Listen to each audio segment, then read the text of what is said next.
আজকে বানানো হচ্ছে চাল কুমড়ার পকোড়া। চাল কুমড়ার পকোড়া বানানোর জন্য ছোট ছোট করে চাল কুমড়োগুলোকে কেটে নেওয়া হয়েছে এভাবে। এখন এগুলোকে ঘষে নিব।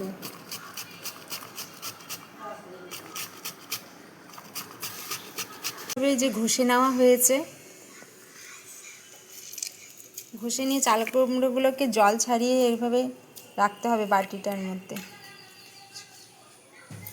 আর চাল কুমড়ো পকোড়া বানানোর জন্য যেসব উপকরণগুলি নেওয়া হয়েছে সেগুলো হলো পেঁয়াজ কুচি, লঙ্কা কুচি, কালো জিরে, লবণ, আদা কুচি, হলুদ, সুজি, তারপর হলো ময়দা, আর এখানে হলো ভোগ চালের গুঁড়ো ফেটিয়ে নেওয়া হয়েছে। এগুলো দিয়ে সবগুলোকে মাখতে হবে। চাল কুমড়োগুলোর মধ্যে এক এক করে সব উপকরণগুলিকে এখন মেশাতে হবে।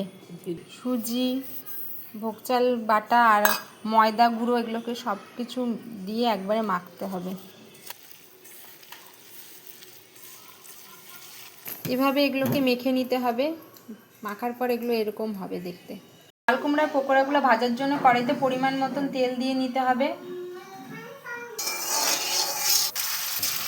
তেলটা সামান্য গরম হয়ে আসলে পরে পকোড়াগুলোকে এভাবে দিয়ে দিতে হবে তেলের মধ্যে।